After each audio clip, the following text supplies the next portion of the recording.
O governo Bolsonaro tem finalmente um ministro da Justiça. André Mendonça reagiu hoje à arbitrariedade do STF na pessoa do juiz Alexandre de Moraes. Mas essa notícia eu vou deixar para o final.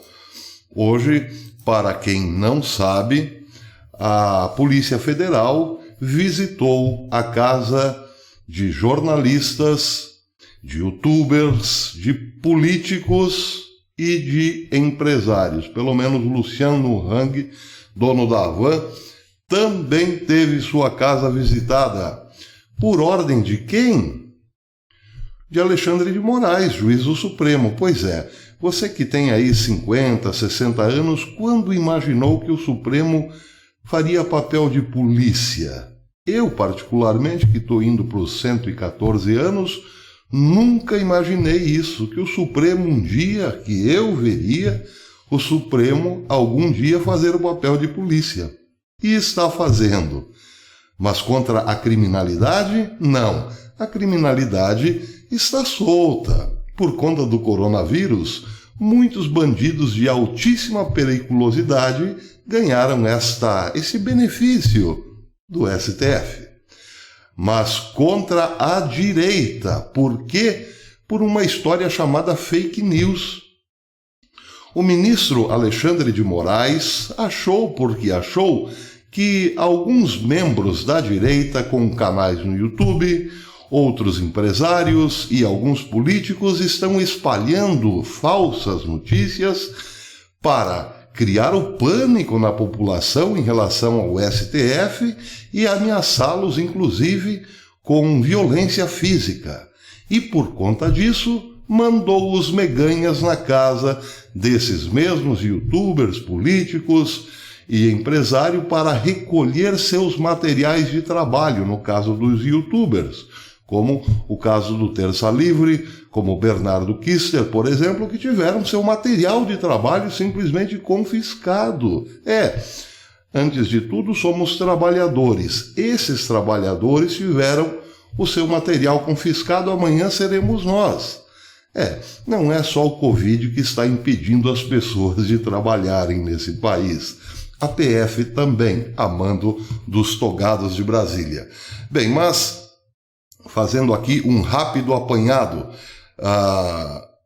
hoje de manhã, portanto, algumas mensagens, alguns youtubers tiveram seu material, receberam a visita da Polícia Federal por algumas mensagens ilícitas citadas por Moraes no despacho.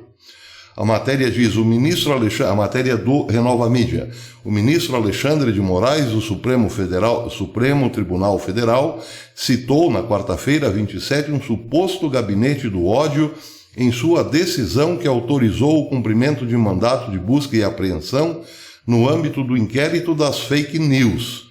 No despacho, o ministro definiu o grupo como associação criminosa e apontou exemplos de mensagens de membros deste suposto gabinete.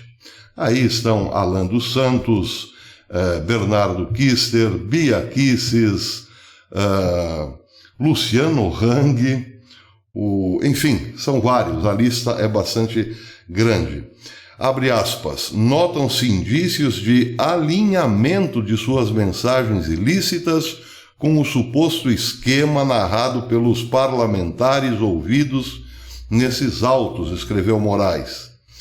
Vejam um exemplo de posts que serviram para embasar a decisão de Moraes. Abre aspas. Não é só pela questão da segunda instância, nem pela soltura de Lula, é por tudo que Gilmar já fez e poderá fazer contra o Brasil. Ele é um dos homens mais poderosos do Brasil e crê ser imune à voz do povo. Não o é. Quando o sapão cair, iremos ao próximo. Toffoli. Esse foi um post do Alan Alan, do Terça Livre, no dia 18 de abril de 2020. Serviu também como ameaça na interpretação de Alexandre de Moraes. Notícia falsa e ameaça. Outro post. Mais que isso, abre aspas, mais que isso, querem o caos. Estão querendo repetir 1968, onde o STF da época soltou a escumalha terrorista. Não é mera coincidência. Levando o governo da época a endurecer com o AI-5 para preservar a segurança nacional e institucional. Querem o mesmo agora para nos acusar de golpe. Esse foi um post de Bernardo Kister no Twitter em 11 de novembro de 2019. Também serviu para o argumento de Alexandre de Moraes. Falsa notícia e ameaça perigosíssima ao Supremo. Pois é, em outra matéria do mesmo Renova Mídia, Moraes disse o seguinte: as provas colhidas e os laudos periciais apresentados nesses autos apontam para a real possibilidade de existência de uma associação criminosa, denominada nos depoimentos dos parlamentares como Gabinete do Ódio, dedicada à disseminação de notícias falsas. Na verdade, nenhuma delas era notícia, era opinião. Ataques ofensivos a diversas pessoas, às autoridades e às instituições. Dentre elas, o Supremo Tribunal Federal com flagrante conteúdo de ódio, subversão da ordem e incentivo à quebra da normalidade institucional e democrática. Noutra fala, diz Moraes o seguinte: também há informação de que os empresários aqui investigados integrariam um grupo autodenominado Brasil 200 empresarial, em que os participantes colaboram entre si para impulsionar vídeos e materiais contendo ofensas e notícias falsas, com o objetivo de desestabilizar as instituições democráticas e os poderes. Bem, a boa notícia que veio em seguida a todo esse pesadelo moral, inclusive, deu conta de que o PGR, Augusto Aras, pediu a Fachin, ao juiz Fachin, para suspender essa maluquice chamada inquérito das fake news. A notícia dizia o seguinte: o Procurador-Geral da República, Augusto Aras, pediu hoje, quarta-feira, ao ministro do Supremo Tribunal Federal, Edson Fachin, a suspensão do inquérito da fake news. O pedido foi feito após o relator do inquérito, o ministro Alexandre de Moraes, determinar que a Polícia Federal cumprisse 29 mandados de busca e apreensão com base nesse caso. Aras fez o pedido em uma ação do Partido da Rede Sustentabilidade. O ministro Fachin é o relator desta ação. De acordo com o G1, o procurador pediu, abre aspas, a leitura dessas manifestações demonstra, a despeito de seu conteúdo incisivo em alguns casos, serem inconfundíveis com a prática de calúnias, injúrias ou difamação contra membros do STF. Em realidade, representam a divulgação de opiniões e visões de muitos representam a divulgação de opiniões e visões de mundo, protegidas pela liberdade de expressão. Pois foi mais ou menos esses os argumentos que Toffoli usou para livrar a pele do Porta dos Fundos quando ofendeu a fé de praticamente toda a nação brasileira. Um vídeo debochando de Nosso Senhor Jesus Cristo. Pois é, liberdade de expressão. Isso mostra claramente que Alexandre de Moraes está empenhado numa ação política para intimidar os apoiadores de Bolsonaro, para intimidar a livre expressão da opinião. Nós da direita não podemos ter opinião, sequer opinião.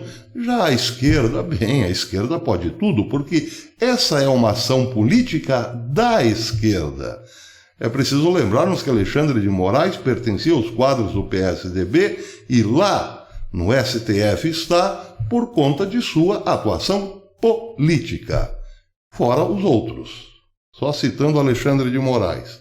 Mas continuou Augusto Aras, na medida em que as manifestações feitas em redes sociais atribuídas aos investigados inserem-se na categoria de crítica legítima, conquanto dura, ao ver desse órgão ministerial, são desproporcionais às medidas de bloqueio de contas vinculadas aos investigados nas redes sociais. Bem, outros procuradores da República também se manifestaram. Por exemplo, Bruno Calabric engrossou o coro nessa quarta-feira dos procuradores, apontando ilegalidade do controverso inquérito das fake news do Supremo Tribunal. Ao comentar sobre os 29 mandados de busca e apreensão expelidos pelo ministro Alexandre Moraes, Calabric foi enfático, abre aspas, tudo nulo, como estamos alertando há mais de um ano, não precisa nem saber quem são os alvos dessas buscas. A também procuradora Janice Ascari, integrante da Força-Tarefa de Operação da Lava Jato em São Paulo, reforçou o posicionamento de Calabric. Você, o Vladimir Aras e eu, estamos reiteradamente dizendo isso desde março de 2019, bem antes de virar modinha, bem antes de um inquérito ser apoiado pela OAB, Associação de Juízes, e pela AGU. Mais cedo, diz a matéria, a procuradora Tameia Danelon enfatizou que o inquérito é completamente ilegal e inconstitucional. Será que ela será presa por isso? Vou repetir, são palavras doces ao nosso paladar. Mais cedo, a procuradora Tameia Danelon enfatizou que o inquérito é completamente ilegal e inconstitucional. Na data de hoje, outras buscas e apreensões igualmente indevidas foram realizadas. Bem, vejam que interessante. A esquerda está vibrando, claro, o PT e seus puxadinhos estão soltando rojões. Mas vejam que interessante esta matéria, saída no dia 2 de junho de 2017, na Gazeta do Povo, do Paraná.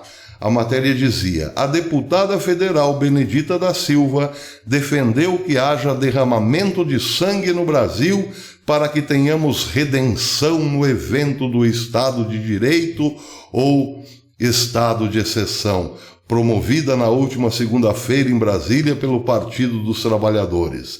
Evento Estado de Direito ou Estado de Exceção, melhor dizendo. Assim que terminou de falar, Benedita, ex-governadora do Rio e ex-senadora pelo Estado, foi ovacionada e aplaudida de pé pela plateia, formada em sua maioria por militantes petistas. Ao lado dela estava o senador Roberto Requeijão, do PMDB do Paraná.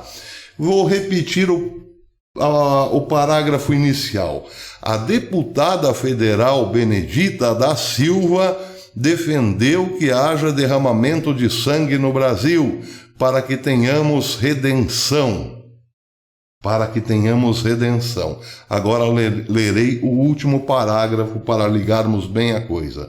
Ela foi ovacionada e aplaudida de pé pela plateia formada em sua maioria por militantes petistas. Pois bem, algum juiz do STF considerou esse um discurso de ódio? Não.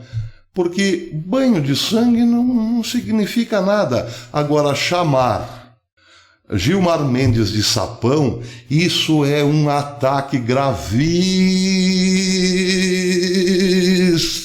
como dizia o professor Olavo, às nossas instituições. Perceberam o país em que nós entramos?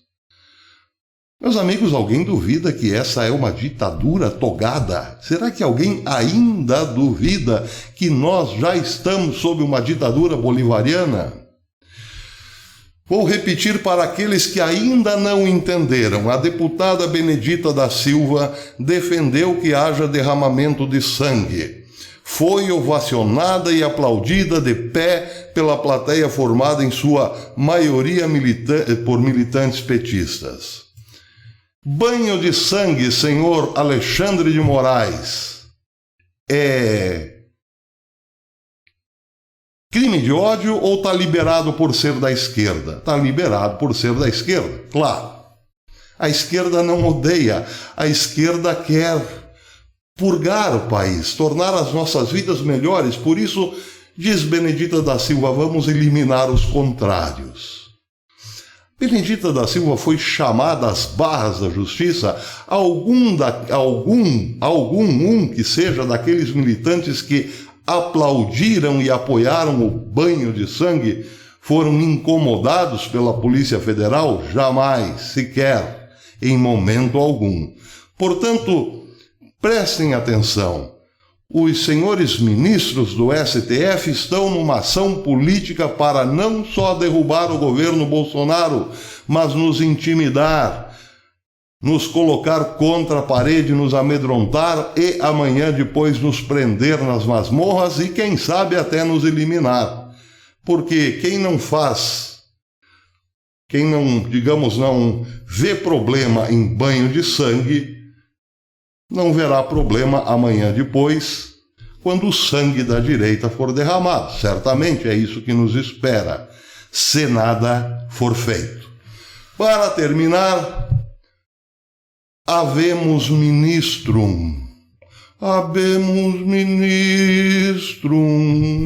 Finalmente o governo Bolsonaro tem um ministro da Justiça.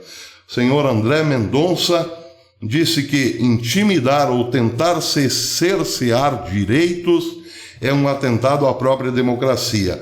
O ministro da Justiça e Segurança Pública, André Mendonça, criticou hoje, quarta-feira, os mandados de busca e apreensão contra aliados do presidente da República, Jair Bolsonaro. A medida foi determinada pelo ministro do Supremo Tribunal Federal, como bem sabemos, com base no inquérito da fake news. Bem, Mendonça reagiu através das seguintes frases. Diante dos fatos relacionados ao inquérito 4.781 em curso no STF, pontuo que 1. Vivemos em um Estado democrático de direito. É democrático porque todo o poder emana do povo, e a este povo é garantido o inalienável direito de criticar seus representantes e instituições de quaisquer dos poderes. Além disso, aos parlamentares é garantida a ampla imunidade por suas opiniões, palavras e votos. 2. Intimidar ou tentar cercear esses direitos é um atentado à própria democracia. 3. De outra parte, esclareço que em 2019, enquanto advogado-geral da União, por dever de ofício imposto pela Constituição, defendi a constitucionalidade do ato do Poder Judiciário. Em nenhum momento me manifestei quanto ao mérito da investigação e jamais tive acesso ao seu conteúdo. 4. Da mesma forma, as diligências realizadas pela Polícia Federal nesses casos se dão no estrito cumprimento da ordem judicial. 5. Assim, na qualidade de ministro da Justiça e Segurança Pública, defendo que todas as investigações sejam submetidas às regras do Estado Democrático de Direito, sem que sejam violados pilares fundamentais e irrenunciáveis da democracia. O ministro está dizendo com todas as letras que sim, as regras foram violadas, os pilares fundamentais e irrenunciáveis da democracia foram violados. Pois bem, resumo da ópera. 3 poderes que, segundo a Constituição, devem viver em harmonia. Bem, imagine você que é pai de 3 filhos. É claro que os pais dizem para os filhos, vivam em harmonia. Mas sempre tem um que quer mandar no outro. Aquele mais velho normalmente faz o mais novo trabalhar para ele. Mas daqui a pouco o mais novo se rebela e há um conflito entre os 3. Como se resolve o conflito? No meu tempo era chinelada, varada na bunda e assim por diante. Hoje pode ser uma conversa dura, mas o poder do pai e da mãe está ali exatamente para regular esta harmonia quando entra em processo de degradação? Pois não está na hora de revermos a nossa Constituição, que nada fala sobre um quarto poder para corrigir essas distorções? Bem, ele na Constituição não existe, daí razão pela qual muitos de nós pedem intervenção militar. Não para que os militares fiquem a vida toda no poder, mas para corrigir esses problemas. O STF tomou de assalto o Executivo e nos colocou a todos numa ditadura. Temos que recorrer a alguém, mas quem? Quem, se não Chapolin Colorado? Porque parece que as nossas Forças Armadas, bem, coitados, eles estão lá matando mosquito também, né? Selva, aço. Até depois.